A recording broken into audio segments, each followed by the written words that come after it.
Hello, everybody, and welcome to the next episode of the Unbreakable Her podcast, where we make space for the stories of resilient women. Still in the month of May, we are celebrating moms through the eyes of their sons. And today, we have a guest who is going to take us on a little bit of a different journey because we didn't want to do this series without talking about the experience of a son whose mother is no longer with us in the earth. Always, of course, in our hearts, but I wanted to make sure that we honored that perspective as well because mothers, they never stop mothering. So I want to welcome our guest today, Felix Morgan. Thank you so Hey, much for being with us. thank you for having me. I want to just start by saying, usually I tell people how I know the guests. So I know this young man via social Uh, media. yeah, And we've that's actually never met in person, which is hilarious. But the this is reason why insane. we became social media, how we became social media connected is through arguing sports. And so he's a all things Philly sports fan, and as am I, Go Birds. of course.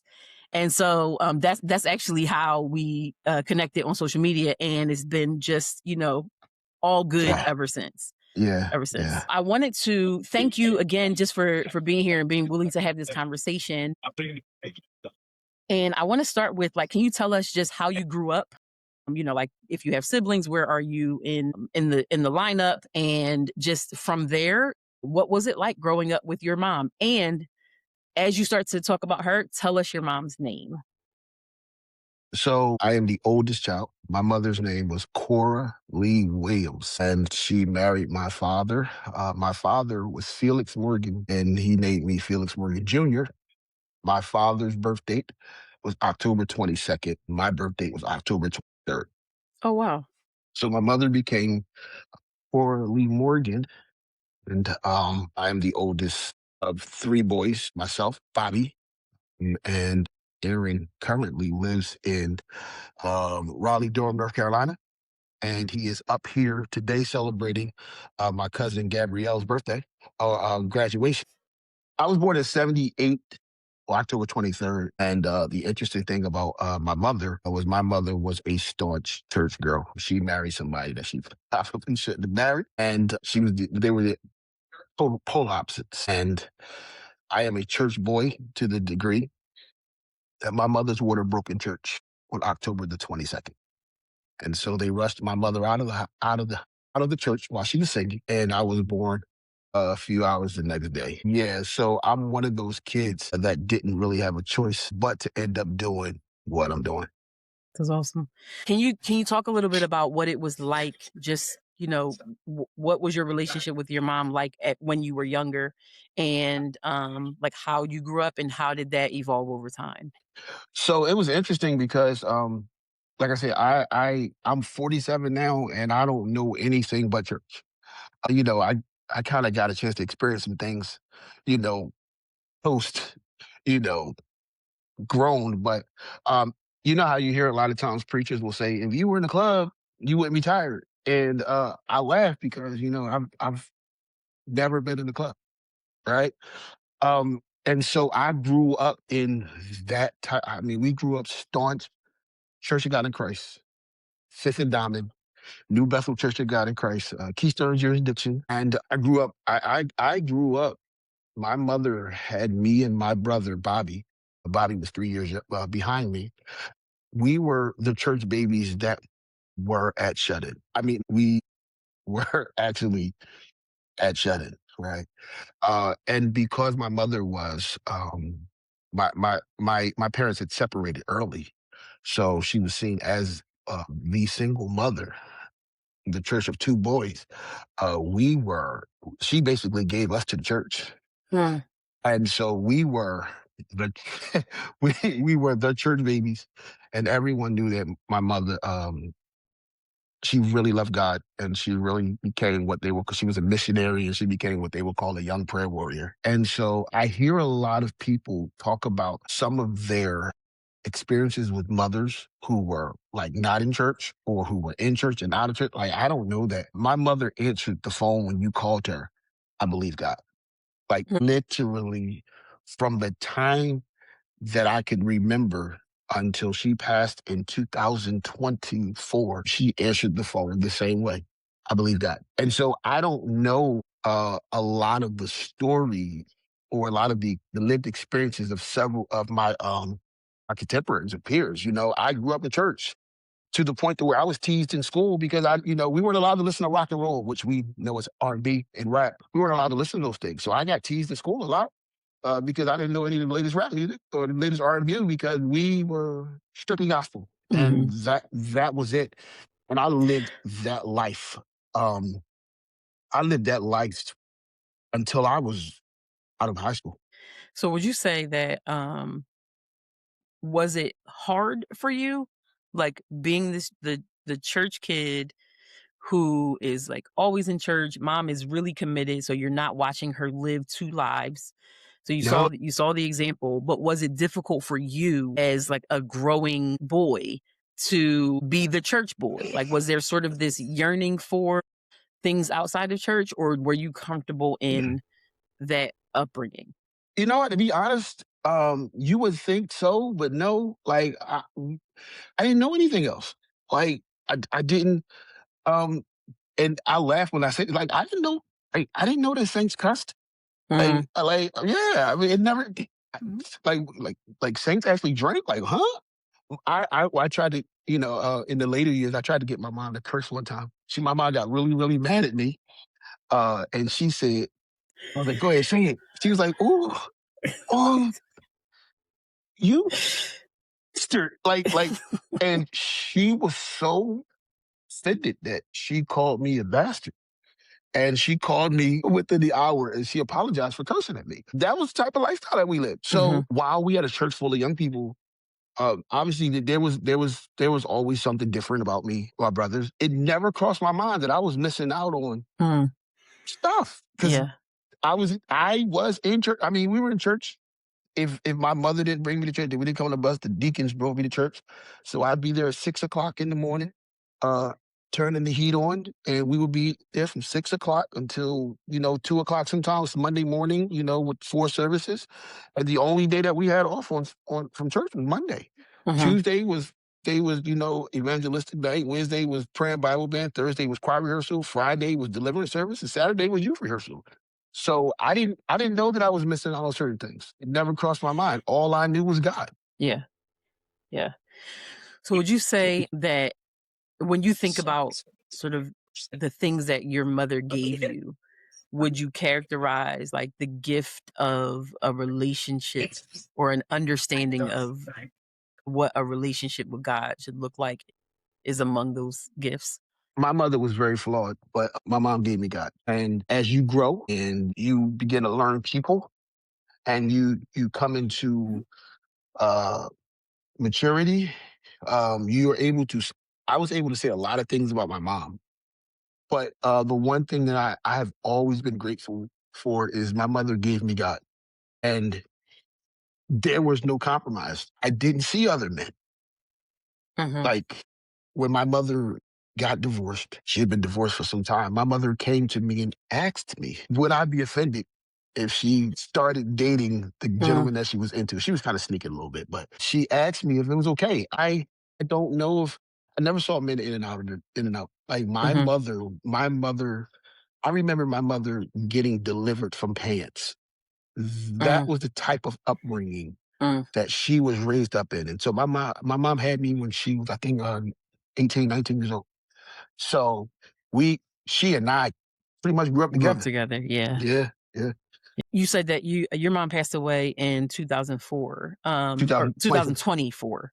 Yes, ma'am. Would you mind sharing the circumstances surrounding her passing?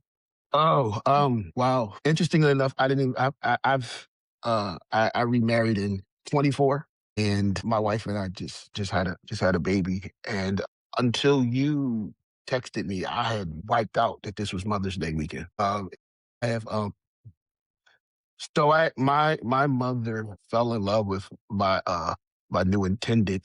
This was before we were married, and when I finally introduced her, my mother fell in love with her because my wife happened to be on a fast, and so when she met my intended, she was so impressed. that this woman would not eat. My wife Lisa went away several times to go pray, and my mother was like, "You went and you got somebody that prays, and she's fasting." So she was in. It didn't matter what didn't matter what my wife did. She was in. And so they developed a relationship that was kind of very interesting. I would say they probably were closer. When my mom was mad at me, she called her, and vice versa. So they would talk over me, and kind of had our roles that reversed. Where my mom, for some reason, always looked up to me, and I don't know why. And it was different than this is my child. I'm proud of. Like my mother really, really thought that I was really, really important, right? And so she would hide many things from me. And one day she called me and told me that she wasn't feeling good and that she had been having a lot of different pain and things in her stomach or in her stomach area. She had been living in Carolina. Yes, my stepfather took her away to Carolina. Uh, and it was business as usual because she was always like, yeah, it's fine. I'm just, so we're thinking regular checkup. And this is December 23rd. I am leaving a happy hour with my friends.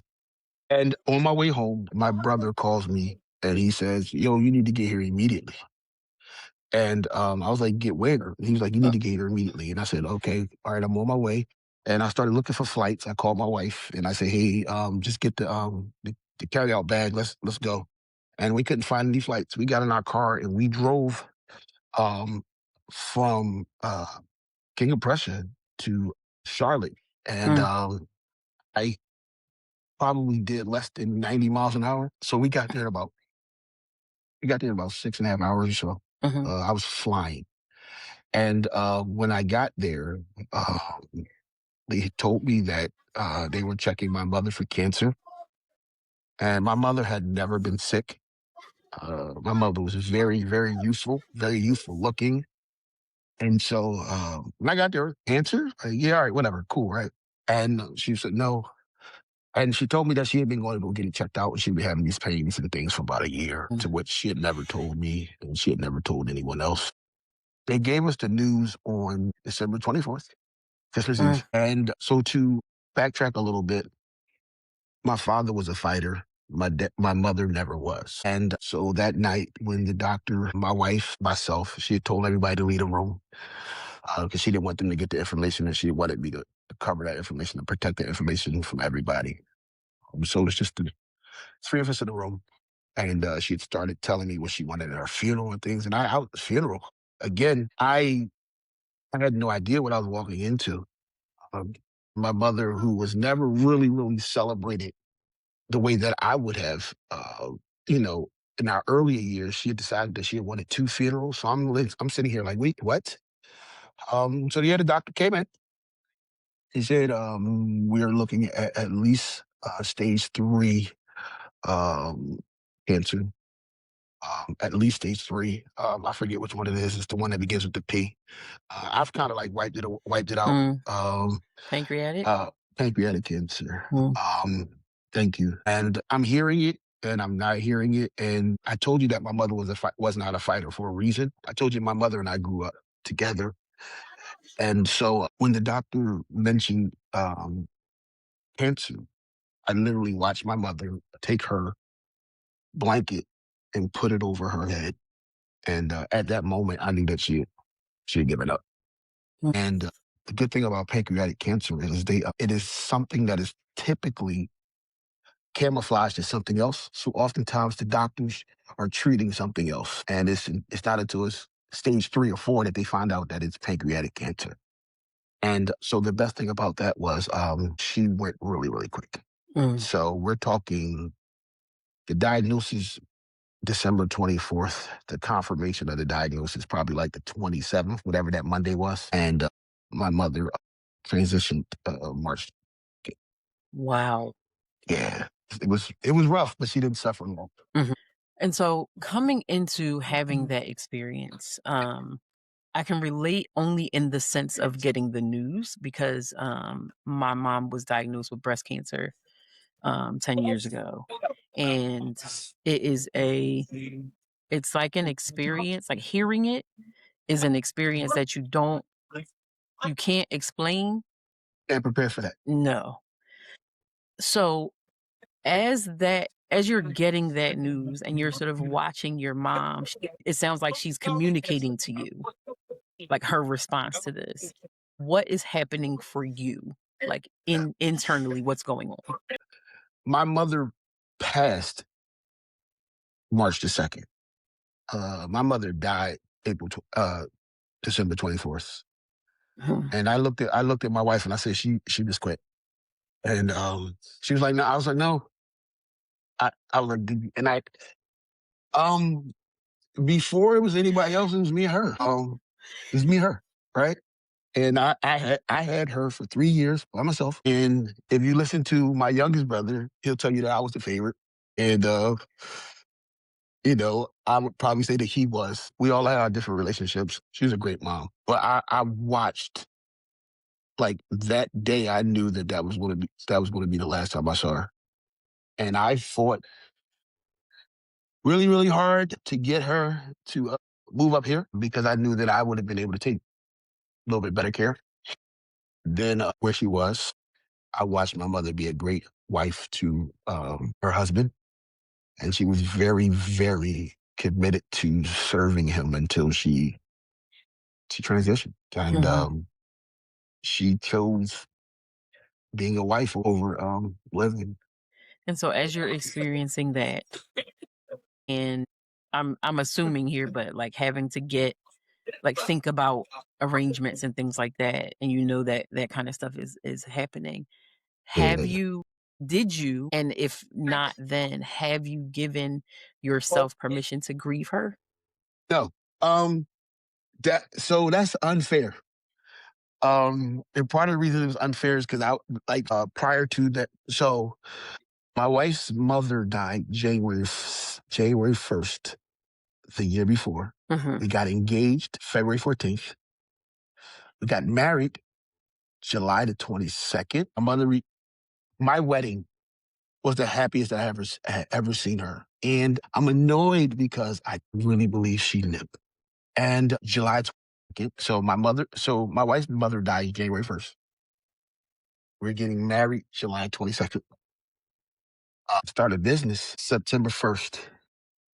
My wife and I find out that we're pregnant like October 20th, somewhere around my Mm, birthday. This is all within a year. mm, My mother is diagnosed with cancer uh, December 24th. My wife and I had 3 surgeries within December 24th and March the 2nd. My wife miscarried, mm. and then my mother transitioned. And that was all within 15 months. And life was still happening. And I remember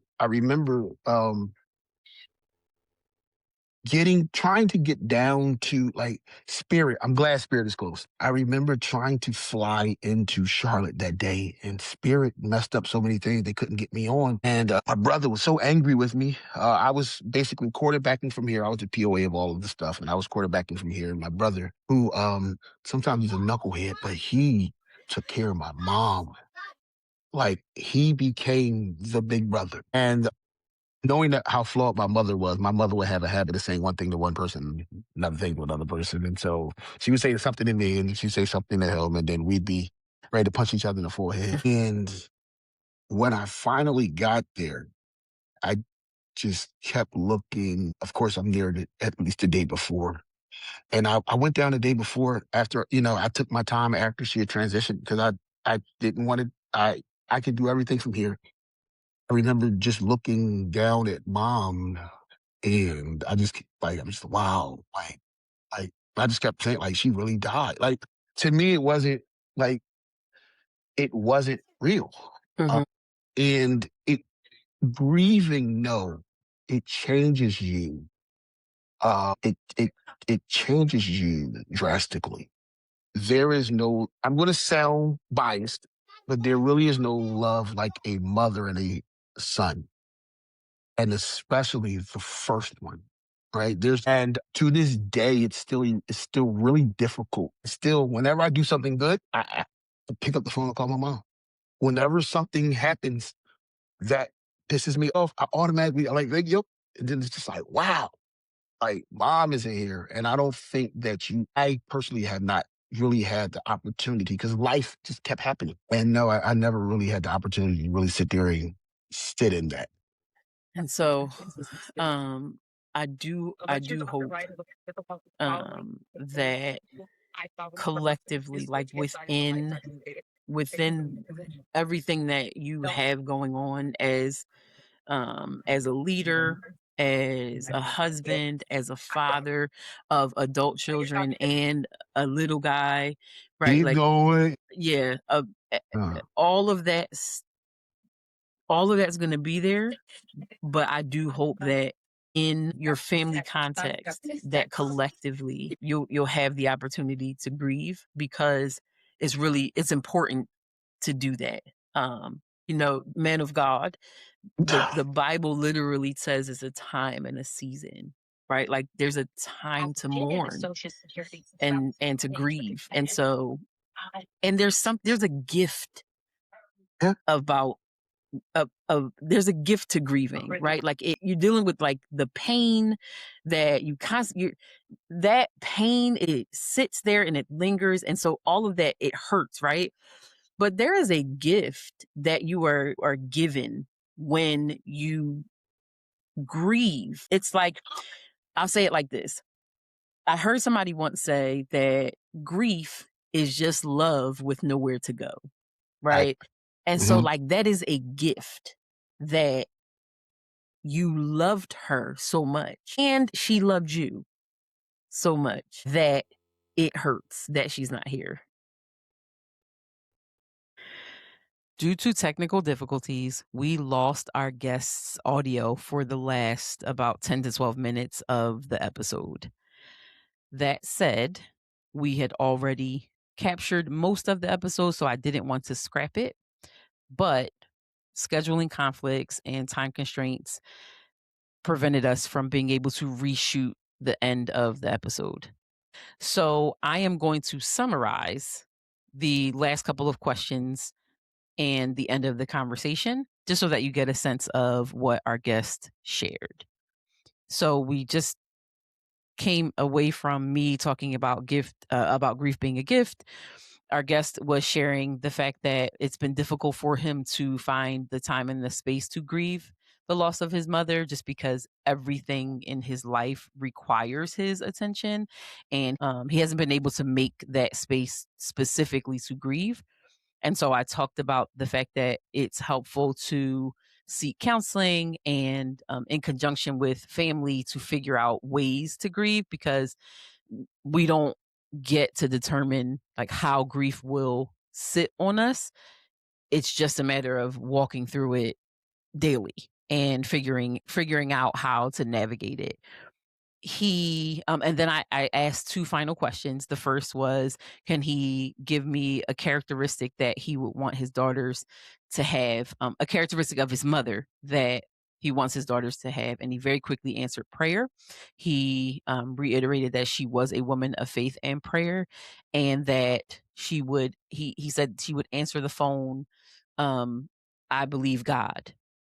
That's how she answered the phone up until her death. And so he wants his daughters, as they navigate life as adults and all the things that life can throw at them, and how things can just hit without warning, that it's a really important thing for them to be able to have that relationship with God so that they can navigate what life brings. And then I asked, the final question was, given what he has experienced, is there anything that he would share with men in particular who are navigating the loss of their mother? And he talked about, prior to me asking that question, he had talked about the fact that it doesn't seem real, and how he oftentimes feels like he just ignores it. And if he doesn't acknowledge it or over acknowledge it, that maybe it's not true, but he knows it is true. So there's this conflict that he constantly deals with. And he said he started his answer to the question of what would you say to a man currently grieving the loss of his mother. He said, contrary to everything I just said, it doesn't go away just because you are not dealing with it. And so he would encourage men in particular, that's the answer to this question. He would encourage men to seek spaces where they can deal with grief, where they can process, and to find find ways to do that. Find people and spaces where their grief will be held with care, and where they can process it. It's really important that, and this is me. I was sharing that it's really important to walk through grief in the way that makes the most sense for you as an individual, because there are stages of grief and no one's grief journey is the same.